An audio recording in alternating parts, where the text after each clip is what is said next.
శర్మ గారు ఒక విషయం సార్, ఆ దృశ్యాలు ఒకసారి వేయండి. అవి లోకేష్ గారు ఎక్కడో రికార్డ్ చేసి ఈసీ దగ్గర ఉన్నటువంటి అది వేస్తున్నప్పుడే నేను దాన్ని విశ్లేషణ చేయాలనుకుంటున్నా ఈశ్వర్ గారు. అందులో నాకు ఒక అనుమానం ఉంది, నేను విశ్లేషణ చేస్తే మీరు పర్మిషన్ ఇస్తే. తప్పకుండా నాకు ఒక అనుమానం ఉంది, సామాన్యులకు కూడా వచ్చే అనుమానం. ఎందుకంటే పెట్టినటువంటి కేసులు బట్టి ఆ దృశ్యాలను చూస్తూ ఉంటే నేను చెప్పేది ఒకసారి వినండి సార్. మీరు నేర సంఘటన విశ్లేషణ ఇప్పుడు నేను చేస్తున్నాను. ఇప్పుడు మన ఐపీసీలో ఒక మెటీరియల్ ఆబ్జెక్ట్ మీద కానీ మెటీరియల్స్ మీద దాడి చేస్తే దానికన్నా ఒక హ్యూమన్ మీద కానీ జంతువుల మీద కానీ దాడి చేస్తే అది కఠినమైన శిక్షలు వేస్తారండి. ఇక్కడ మనం మీరు ఇప్పుడు చూపించే వీడియోలో చూడండి, ఎవరైతే ఆ వ్యక్తి ఉన్నారో అతను వెళ్ళి ఈవీఎం మిషన్ ని ధ్వంసం చేశారు అని అంటున్నారు. అది మెటీరియల్ ఆబ్జెక్ట్ అండి, అది ఒక థింగ్ అది. కానీ ఈ మనిషి చూడండి, ఇతని డ్యూటీ ఏంటి?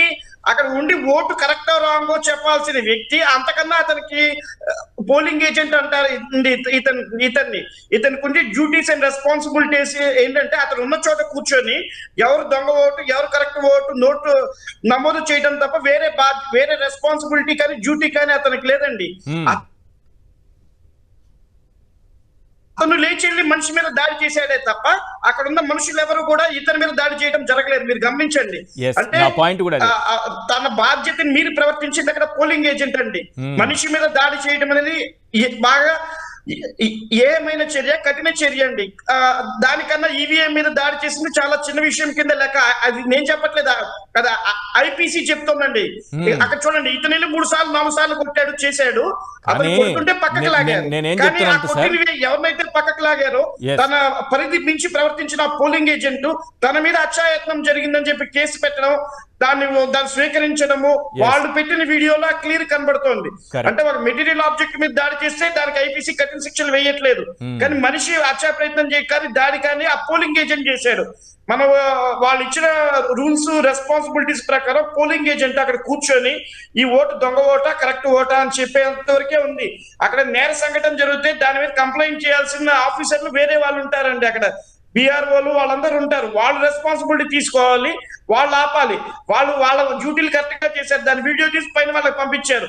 కానీ అక్కడ నంబూరి శేషాద్రిలో ఎవరో నుంచి లేచెళ్ళి మరి అంటే ఎంత రాక్షసత్వంగా తను అందరినీ కొట్టాడో చేశాడో, మళ్ళీ ఆ నాలుక మడత పెట్టి అతని చర్యలు చూడండి. అక్కడ మిగతా వాళ్ళందరూ కూడా ఇతనున్నంత ర్యాష్ గా ఎవరు లేరు. కానీ ఇతని మీద దాడి చేశారని ఇతను కేసు పెడితే అది స్వీకరించారు. ఇతను దాడి చేసిన దాని మీద ఎక్కడ కేసు కట్టలేదు. దీన్ని బట్టి ఏ విధంగా కేసు విచారణ జరుగుతుందో ఆ ప్రజలందరూ అర్థం చేసుకోవాలి. మీ ద్వారా ప్రజలకు తెలియజేస్తున్నాను ఈశ్వర్ గారు. ఇందులో ఒక కీలకమైనటువంటి అంశం ఏంటంటే, నేను చెప్తాను, చాలా మంచి అబ్జర్వేషన్ సార్, మీరు లాయర్ కాబట్టి అలా అబ్జర్వ్ చేశారు.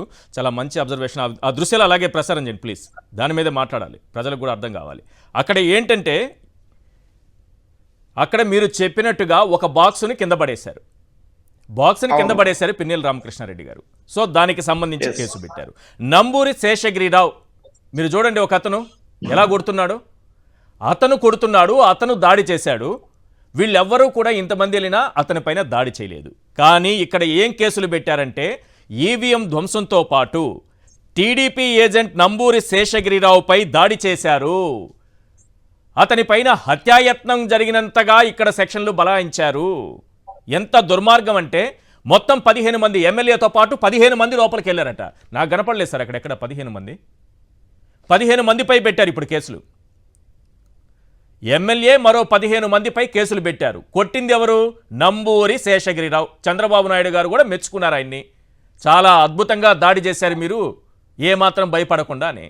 మరి దాడి చేసిన వ్యక్తిని వదిలిపెట్టి ఆయన పైన దాడి జరిగినట్టుగా, ఆయన్ని కొట్టినట్టుగా, అది కూడా 15 మంది కొట్టినట్టుగా, మనుషుల్ని కొడుతుంటే బాక్స్ బద్దలైందని కేసు. మనుషుల్ని కొడుతున్నాడు అతను. మీరు అన్నట్టుగా ఇక్కడ 15 మందిపై పెట్టారు సార్. రెండోది, అతనే దాడి చేశాడు. చాలా క్లియర్గా కనిపిస్తోంది. ఈ 15 మంది పైన 307, 147, 148, 120B, 324, రెడ్ విత్ 149. ఏంటి సార్ ఈ సెక్షన్లు? వీటి గురించి ఏమైనా చెప్తారా క్లుప్తంగా? ఇది వచ్చేటప్పటికి అదే సమూహంగా వచ్చి ట్రెస్ పాస్ చేస్తూ ఆ లోపలికి వెళ్ళి ధ్వంసం చేయటం అండి. 341, 141, 143 అంటే నలుగురు లేదా ఐదుగురికి మించి వ్యక్తులు వచ్చి ఏదన్నా ధ్వంసం కానీ ఏదన్నా పథకరచన కానీ ఏదైనా దాడి కానీ చేస్తే పెట్టే సెక్షన్లు 143, 149 అవన్నీ అండి.